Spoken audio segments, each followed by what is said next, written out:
Hi everyone, and welcome back to another edition of the Market Beat for November 18th by myself, Yusuf Khan.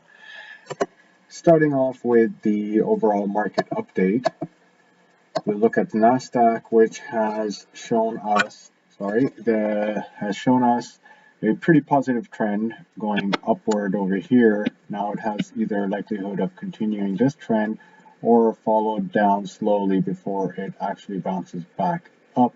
There's no news otherwise in the markets to suggest that it'll continue a significant downtrend beyond its 20-day simple moving average.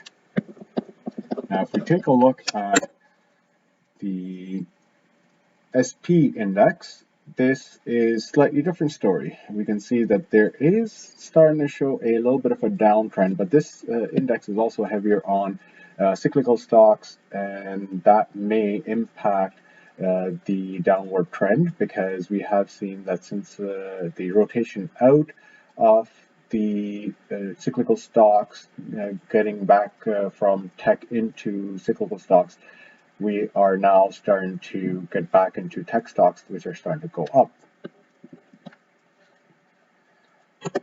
For the stocks to watch this week, both of the stock suggestions I have are for American stocks. The first one is Big C. The reason why I like the stock is because it did beat its earnings estimates by almost 50%, and it has shown a bit of an uptrend in the last few trading cycles, and it has been significantly reduced in price, as you can see over here. And I think that this trend will continue to go slowly upward until at least its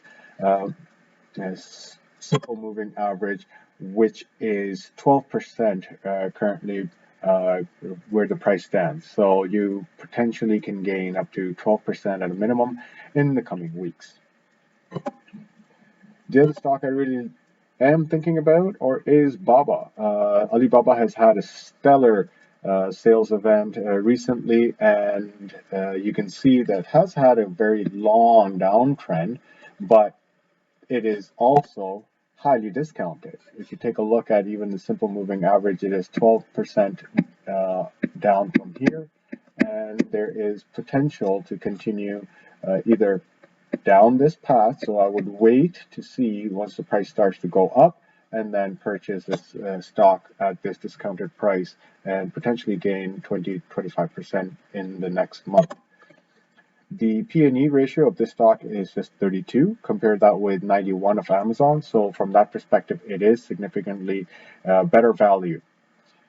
That's it for me for this session. Thank you very much for joining, and hope you get some benefit out of these. Have a great one. Hi, this is Vasik. Today I wanted to talk about an ETF that I found, SNSR. I wanted to invest in IoT related companies because I believe they're going to go up as 5G rolls out. So while I was looking for the few companies and looking at their financials, I found this ETF, um, which looks pretty interesting to me. It's just 4 years old, and looking at the portfolio, it has most of the companies I was actually already looking at, like ST Microelectronics, Garmin, and a few others. So if you want to have a complete list, they also have the complete holdings document, which you can go through. It has Schneider, Johnson Controls, Honeywell, Qualcomm. So I'm looking at it to invest some money from my RSP account. W-shaped trend. You'll notice I drew some support and resistance lines here. So the red line and the green line is based on an 8%, I think it's roughly 8% decrease from the lower support and an 8% increase from the upper support. This trend is, as I said last week, could be extremely bearish or extremely bullish. So we don't really know where it's going right now. From today's movement, it seemed like it came down a little bit, but we already have a support at around 35.50. So we shall see if it hits the support and bounces back, makes new highs, or crosses that support and starts traveling down. So we shall see what happens.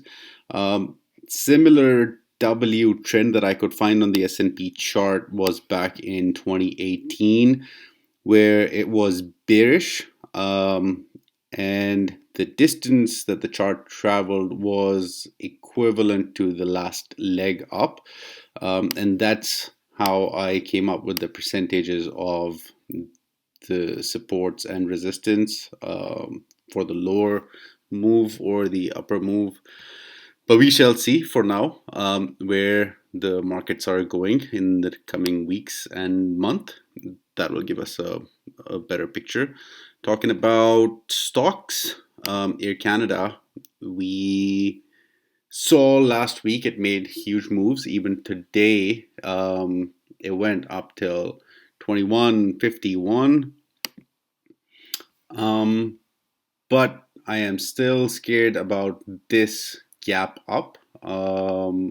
It's not a matter of if, it is a question of when this gap will be filled down. So some of the supports, the first support that I can clearly see is around $19. The first resistance that the chart has to go is $22. So if it crosses 22, it might go back to its previous high, which was 23. If it starts to crawl back down, immediate supports are there. If they don't follow through, then we might see the stock back at 19, 18, or 17.4, 17.5 levels. But either way, the stock could go higher or lower depending on where the market is moving. This is just for your risk management. Talking about Tesla. So Tesla already broke out of the pattern yesterday, and it opened up higher, then slid down lower. Today it climbed back up to not a new all-time high. All-time high is at 502 level, but at around 495 is where it went at.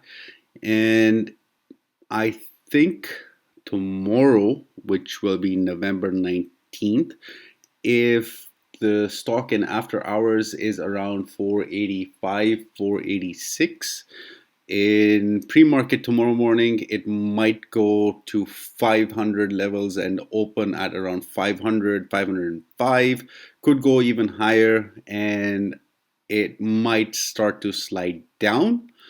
So yeah, just be cautious of that.